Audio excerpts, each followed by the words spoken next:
Uma janela quebrada, dedos brancos de tanto apertar o batente de madeira. Julia não respira. As botas batem no paralelepípedo lá fora num ritmo que ela já conhece e que sempre anuncia destruição. Helena dorme no colo dela com a testa quente demais, o corpinho mole como quem não tem mais força para resistir. E Julia pensa que se ficar completamente imóvel, talvez o mundo lá fora não a encontre. Já faz 3 dias sem comida. Já faz 3 semanas sem notícia do marido. Já faz 3 meses desde que o último grupo de soldados passou por Santorso e deixou janelas quebradas, portas arrancadas e um silêncio que dói mais do que gritos. O som das botas para, exatamente na frente da sua janela. Julia fecha os olhos, aperta Helena contra o peito. Prepara o coração para o que sempre vem depois da pausa. O chute na porta, o grito em língua estranha, o barulho de coisas sendo viradas. Mas o barulho que chega não é esse. É um farfalhar de lona, um tilintar de metal. E então, impossível, absurdo, fora de lugar como flores num campo de batalha, o cheiro. Feijão. Comida quente. Ali, na rua de pedra de uma vila destruída no norte da Itália, alguém está abrindo uma mochila em vez de apontar uma arma. O que esse soldado tira de dentro dela vai mudar Santorso para sempre. E se você quer saber o que havia naquela mochila, inscreva-se agora, ative o sininho e me conta de qual cidade e país você está assistindo, porque essa história precisa chegar em todo lugar. Santorso não tem mais cheiro de vila, tem cheiro de cinza fria, de madeira molhada e de ausência.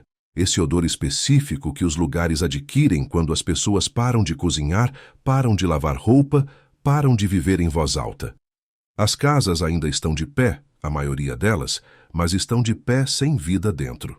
Paredes que resistiram à guerra, mas perderam tudo que as tornava um lar. A praça central, que um dia teve um mercado às terças-feiras, agora tem apenas poças de chuva e uma carroça abandonada com uma roda quebrada que ninguém teve energia para consertar. Julia acorda todo dia antes do sol, porque o frio é mais forte do que o sono. Ela desce os 4 degraus que separam o quarto da cozinha, coloca as mãos na pedra do fogão apagado e fica assim por um momento, como se o corpo ainda esperasse calor onde não há mais nada. Helena dorme lá em cima. 6 anos e já aprendeu a não pedir comida de manhã. Essa é a parte que mais dói em Julia. Não é a fome dela própria, é a resignação da filha, aquele silêncio de criança que entendeu cedo demais que pedir não adianta. Há 3 dias, o último punhado de farinha acabou. Julia ferveu água com uma folha de louro seca que encontrou no fundo de um pote e chamou aquilo de caldo. Helena bebeu sem reclamar, sem perguntar se tinha mais. Julia virou o rosto para não deixar a filha ver a expressão que não conseguia controlar. Não era choro, era algo mais fundo, uma espécie de vergonha que as mães sentem quando o mundo falha antes delas. Dom Aldo mora na casa da esquina, a maior da praça, que já foi bonita e agora tem a fachada manchada de fuligem de quando um caminhão pegou fogo do lado de fora no inverno passado. Ele tem 73 anos, uma sobrancelha sempre franzida e a teoria de que qualquer coisa nova que apareça em Santorso é, por definição, perigosa. Perdeu o filho mais novo para a guerra 2 anos atrás. Perdeu a confiança em qualquer farda logo depois. Ele passa os dias sentado perto da janela. Não para observar o que acontece, mas para ter certeza de que não está acontecendo nada. Porque quando acontece alguma coisa em Santorso ultimamente, essa coisa costuma ser ruim. É Dom Aldo quem ouve primeiro. Um som diferente vindo da estrada de terra que desce o morro. Não o trovão distante de artilharia, não o motor pesado de caminhão militar, mas vozes. Vozes em tom baixo, quase conversa, com uma cadência estranha, uma musicalidade que ele não reconhece em nenhuma língua que conhece. Ele se levanta devagar, com o joelho direito que range sempre que o tempo fecha, e encosta o rosto na fresta da janela. A luz da tarde está cortando a rua em diagonal, e no meio dessa luz, 2 silhuetas aparecem virando a curva. Fardas, capacetes, mochilas pesadas nas costas.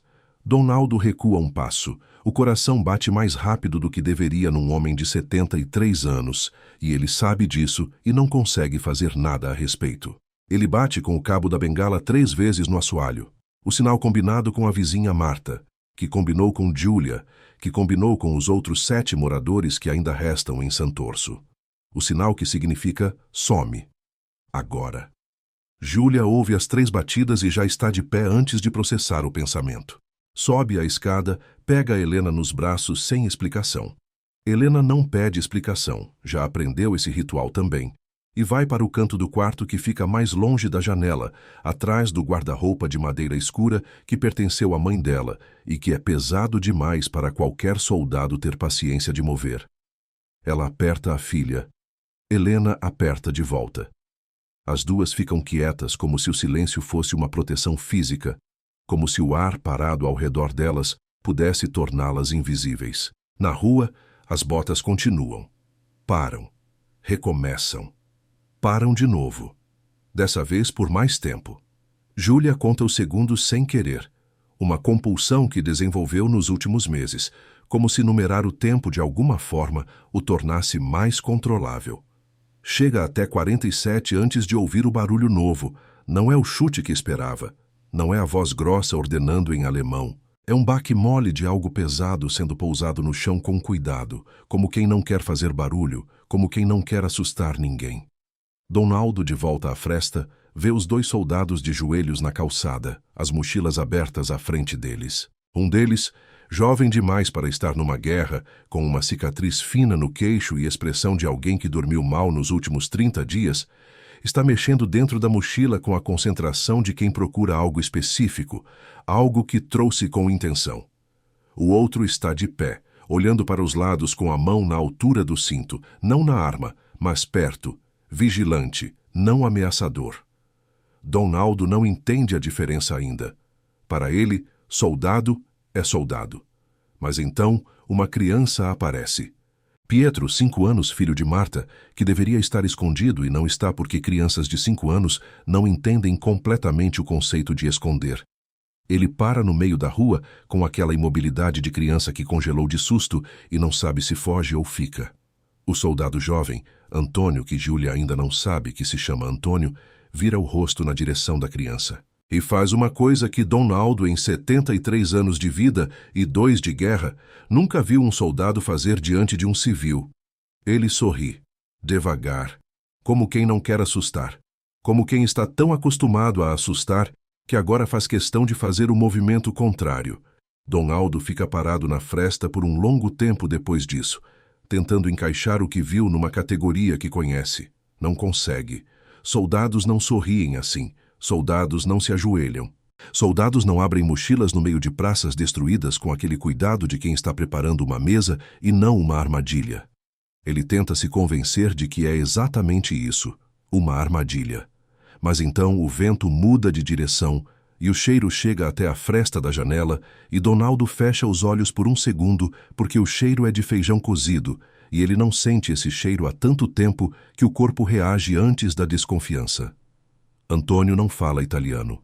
Sabe dizer pão porque aprendeu na primeira semana, e sabe dizer água porque aprendeu no primeiro dia, e sabe dizer não tenha medo porque aprendeu que era a frase mais necessária em qualquer língua nessa guerra. O resto ele faz com as mãos. Gestos largos, lentos, do tipo que qualquer pessoa em qualquer lugar do mundo consegue ler sem dicionário.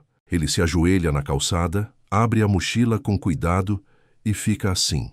Imóvel, sem pressa, deixando que o cheiro que já preenche a rua faça o trabalho que nenhuma palavra conseguiria. Pietro não se move. Continua parado no meio da rua com os olhos grandes demais para o rosto pequeno, os pés colados no chão, como se o corpo tivesse tomado uma decisão que a cabeça ainda não processou. Antônio não avança. Ele sabe, por experiência de outras vilas e outras praças destruídas, que o movimento errado agora desfaz tudo. Ele fica de joelhos, pega um pedaço de pão escuro da mochila e estende o braço na direção da criança. Não jogando, não impondo, apenas oferecendo. O braço estendido e o pão no fim dele, esperando. Pietro olha para o pão.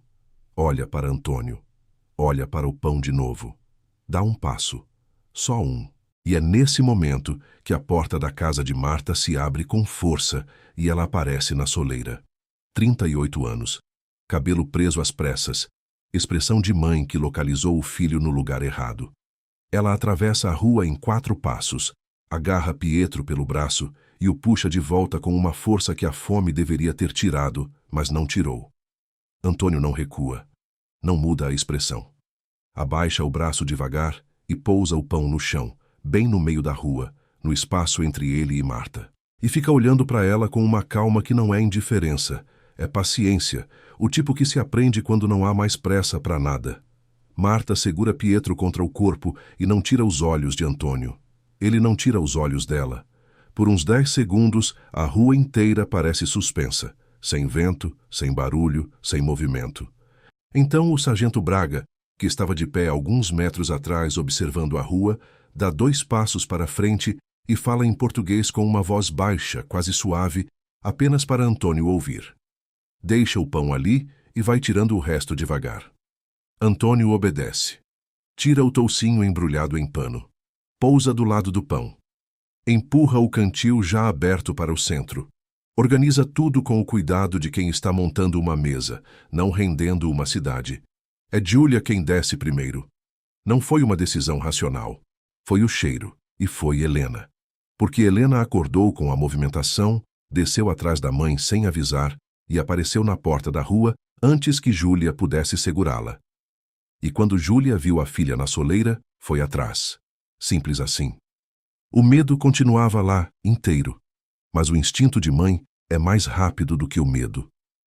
Ela pega Helena pela mão e para a 3 metros de Antônio, que está ainda de joelhos, ainda em silêncio, ainda com aquela expressão de alguém que tem todo o tempo do mundo. Antônio vê Helena antes de ver Júlia. Vê a testa úmida, os olhos meio fechados, o jeito que a criança se apoia na mãe com um peso que não é cansaço, é febre. Ele conhece esse sinal. Viu em outras crianças, em outras vilas, e sabe o que acontece quando febre assim não é tratada em tempo. Ele vira o rosto para Braga e fala 3 palavras em português. Braga já está abrindo o próprio bolso lateral da mochila antes de Antônio terminar a frase. Braga não é médico. Nunca foi. Mas aprendeu o suficiente com o enfermeiro do batalhão para saber o que fazer com febre alta numa criança desnutrida. Água, pano úmido na testa e o vidrinho de éter que carrega desde que entrou na Itália e que até hoje não usou. Ele se aproxima de Júlia com a mochila aberta na frente, mostrando o conteúdo antes de dar um passo, como quem pede licença sem usar palavras. Júlia olha para a mochila, olha para Helena, olha para Braga e dá um passo para o lado, não de confiança, mas de desespero, que às vezes chega no mesmo lugar. Braga ajoelha na frente de Helena e começa a trabalhar. Pano molhado na testa, pulso verificado com 2 dedos e um relógio que parou de funcionar direito, mas ainda marca os segundos. O éter aplicado com cuidado num pano dobrado, passado nas têmporas da menina com uma gentileza que parece fora de lugar num homem com as mãos grandes e calejadas que ele tem. Helena fecha os olhos, não de medo, de alívio. Esse é o tipo de coisa que o corpo reconhece antes da mente. Júlia não chora na frente dele. Ela vira o rosto para a parede e fica assim por um momento, os ombros descendo numa expiração longa que carrega dentro dela 3 semanas de tensão acumulada. Quando vira de volta, os olhos estão vermelhos, mas secos. Ela olha para Braga trabalhando e depois olha para Antônio, que continua na mesma posição, de joelhos na calçada, como se levantar antes da hora pudesse quebrar alguma coisa frágil que está sendo construída ali. Dom Aldo abre a porta. Não toda. Apenas o suficiente para colocar metade do corpo para fora, com a bengala na mão direita e a sobrancelha franzida, que é a expressão padrão dele para qualquer situação que não entende completamente. Ele olha para a comida no chão. Para Braga cuidando de Helena. Para Antônio de joelhos. Para Júlia com os olhos vermelhos. E então vai até a despensa, que tem apenas uma coisa guardada há meses. Uma garrafa de vinho tinto escuro, reservada para o dia em que a guerra acabasse. porque Dom Aldo sempre acreditou que esse dia viria e queria estar pronto para celebrá-lo. Ele volta com a garrafa, caminha até Antônio devagar, para na frente dele e estende o vinho sem dizer nada, porque não há nada que as palavras façam melhor do que esse gesto. Antônio olha para a garrafa, olha para o velho, pega com as duas mãos, não para abrir, mas para segurar, como quem recebe algo que entende que é mais do que vinho. Dom Aldo assente uma vez, seco, e vai de volta para a sua porta.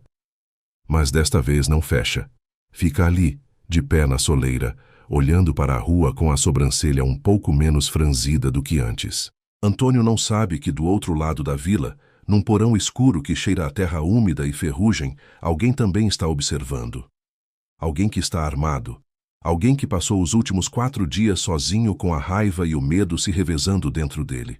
E que agora vê pela fresta entre as tábuas do porão um soldado inimigo de joelhos no meio de uma praça com uma garrafa de vinho nas mãos e crianças ao redor. E ainda não decidiu o que fazer com isso.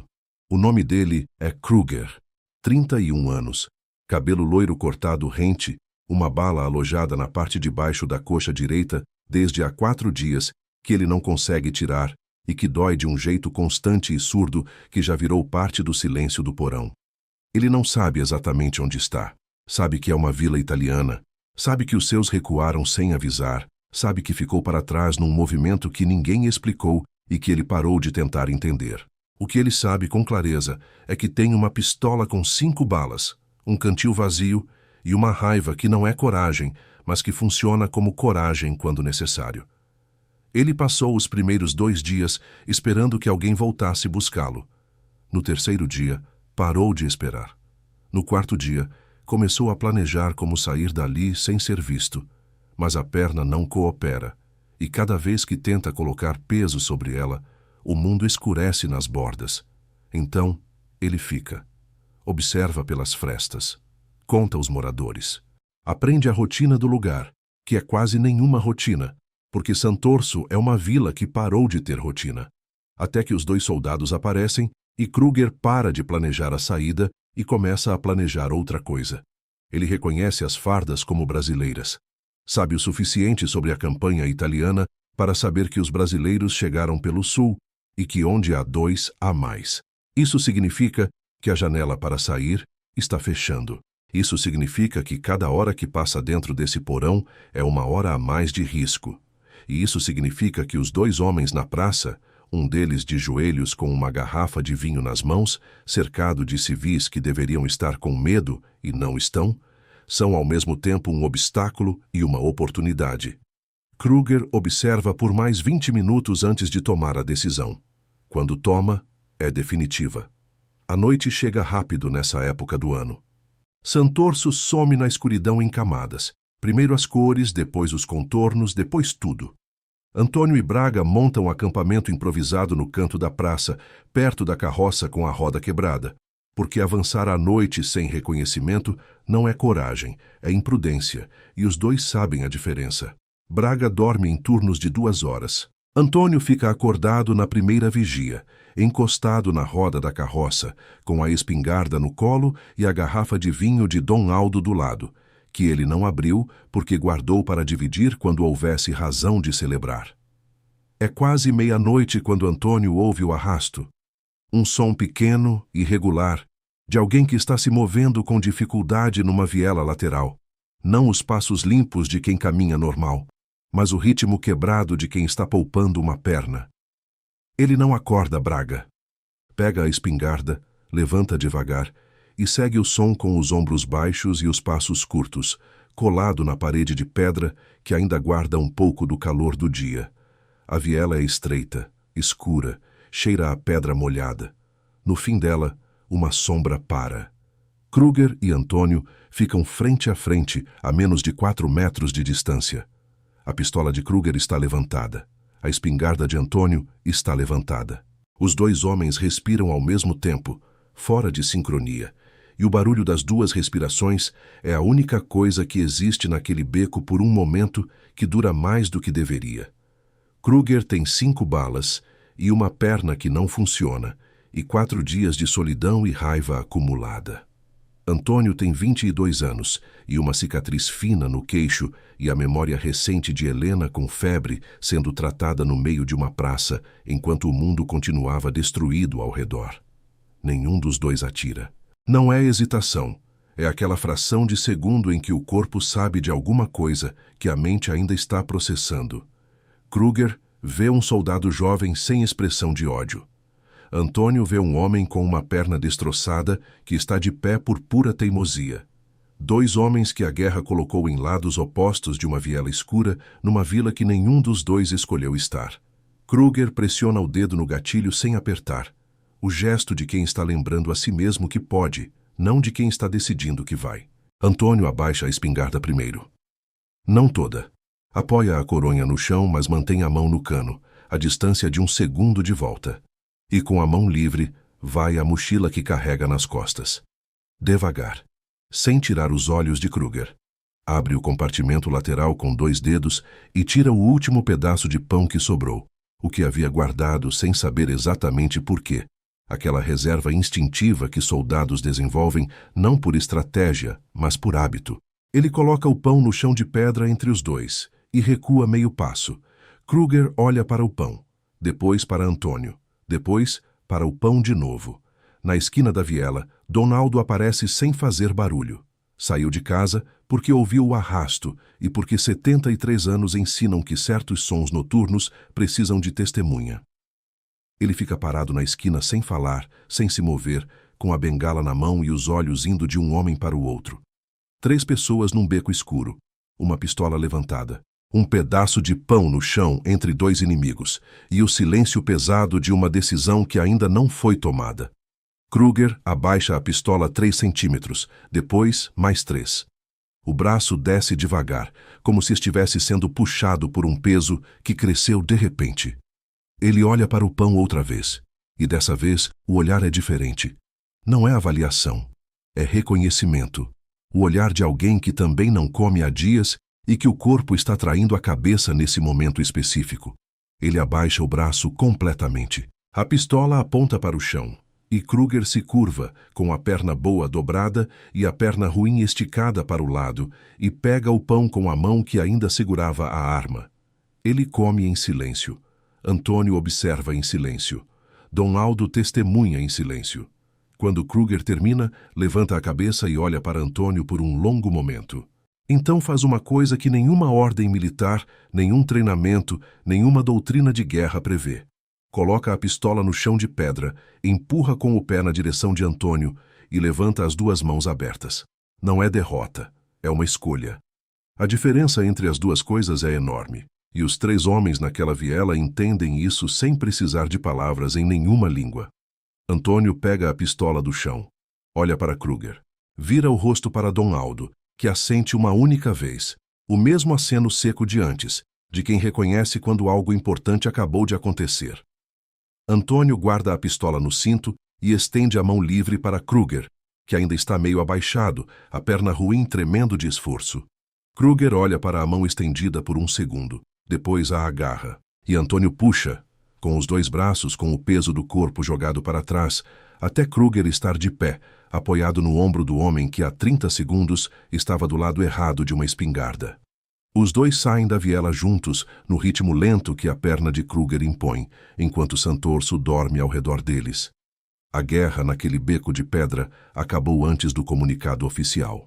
E Júlia, que acordou com o barulho e espiou pela janela quebrada, vê os 2 homens atravessando a praça no escuro, um apoiando o outro, e fica parada ali por um longo tempo depois que eles somem, tentando encontrar dentro dela o medo que estava lá há meses. Ela procura de verdade, e não encontra mais. Santorso não esqueceu. Décadas depois, numa das paredes da praça central, há uma pedra com um nome gravado em letras simples: Antônio, sem sobrenome, sem patente, sem data. Júlia colocou aquela pedra com as próprias mãos no ano em que a guerra terminou oficialmente, porque achou que o mundo merecia saber que um jovem do interior do Ceará, que não falava italiano e que carregava feijão numa mochila de guerra, foi a primeira coisa boa que aquela vila viu em meses. Helena cresceu ouvindo essa história. Contou para os filhos. Os filhos contaram para os netos. E a pedra continua lá. Os pracinhas não foram para a Itália apenas lutar. Foram sem saber, sem planejamento, sem ordem de nenhum general, carregando dentro das mochilas algo que nenhum exército do mundo consegue regulamentar: humanidade. A FEB deixou vitórias militares no norte da Itália, deixou nomes em monumentos, deixou registros em arquivos, mas deixou também histórias como essa, que não estão em nenhum livro oficial, que vivem na memória de vilas que um dia esperavam o pior e receberam comida nas mãos. E se essa história chegou até você hoje, significa que a memória dos pracinhas ainda está viva. E você faz parte disso agora. Comenta aqui embaixo de qual cidade e país você está assistindo. Quero ver até onde essa história chegou.